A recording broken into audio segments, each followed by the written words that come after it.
রাগের মাথা কখনো স্ত্রীকে বলবেন না বাড়ি থেকে বেরিয়ে যাও।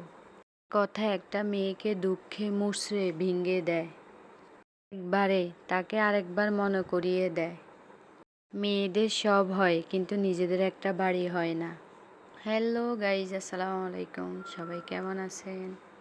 নতুন আরেকটা ভিডিও নিয়ে তোমাদের সাথে চলে আসলাম। আজকে কোনো গল্প হবে না, কোনো কিছু হবে না। আজকে তোমাদেরকে রান্নার রেসিপি দেখাবো এবং রান্নার রেসিপি শিখাবো কিভাবে তোমরা মজাদার একটা রান্না তৈরি করে পরিবারের সবাইকে খাওয়াই, পরিবারের সবাইকে খুশি করতে পারো। অলরেডি তোমরা দেখেই গেছো আমি এখানে কি দিয়েছি, সরিষার তেল আর পেঁয়াজ দিয়েছি। যখন পেঁয়াজগুলো একটু হবে তখন আমি এখানে একটু রসুন দিয়ে দিব। তো পরিমাণ মতো রসুন দিব, যতটুকু আমার তরকারি এমনকি মাছ আছে ওইটা পরিমাণ মতো আমি রসুন দিয়ে দিচ্ছি। রসুন দিয়ে রসুনগুলো একটু ভালো করে তেল আর পেঁয়াজের সাথে মিক্সড করে নিব।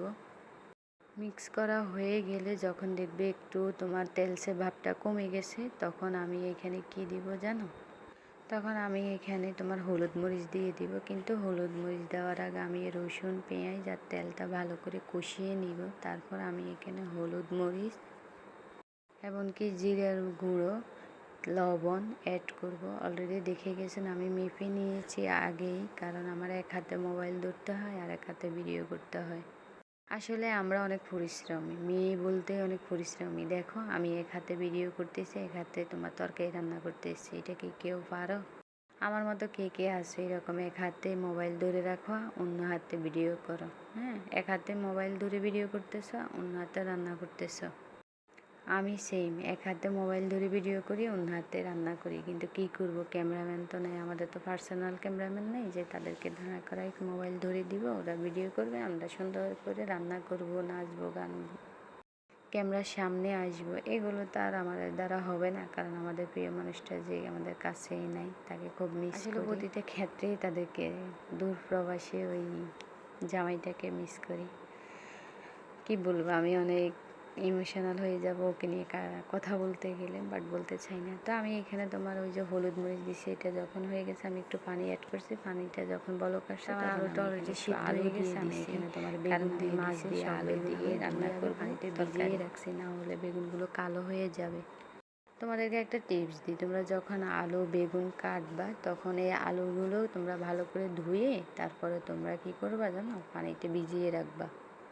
সেম তোমার বেগুনটাও ভালো করে কাটি ধুয়ে তারপরে তুমি পানিতে ভিজিয়ে রাখবো। তাহলে আলুগুলো একসময় দেখবে আমরা আলু কাটি রাখলে আলুগুলো মানে তোমার কালো হয়ে যায়, যেন কালো না হয়, বেগুনগুলো যেন কালো না হয়। তো আমি এইভাবেই রাখি, সবসময় এইভাবেই তরকারি রান্না করি। তো এখানে দেখিয়ে গেছি আমি এখানে কি দিয়েছি। আমি এখানে তোমার একটু টমেটো দিছি, কারণ আলু বেগুন টমেটো আর মাছ দিয়ে রান্না করলে উফ অনেক মজা হয়। আসলে অনেক মজা হয়েছে তরকারিটা, যেটা তোমরা দেখেই বুঝতেছো কেমন হয়েছে তরকারিটা। আমার কাছে খুবই ভালো লাগছে তরকারিটা। তো আমি এখানে তোমার যেহেতু মাছ রান্না করব, তো আমি মাছটা আগে ভাজি করে নিয়েছি, কারণ ওই ভিডিওটা ক্লিপ নিতে মনে থাকে না।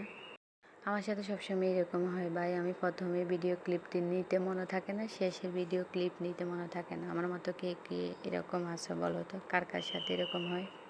তা আমি এখানে মাছগুলো দিয়ে দিলাম আর একটু ঝোল অ্যাড করলাম, কারণ হয়েছে এই তরকারিটা একটু ঝোল না হলে ভালো লাগে না।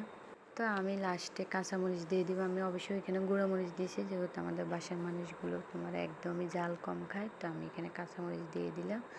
আর দেখেন আমার তরকারিটা কেমন হয়েছে অবশ্যই কমেন্ট করে জানাবেন। আর আমার কথাগুলো কেমন লাগছে, আমার ভিডিওটা কেমন করে লাগছে তাও অবশ্যই কমেন্ট করে জানাবেন। ওকে, আল্লাহ হাফিজ।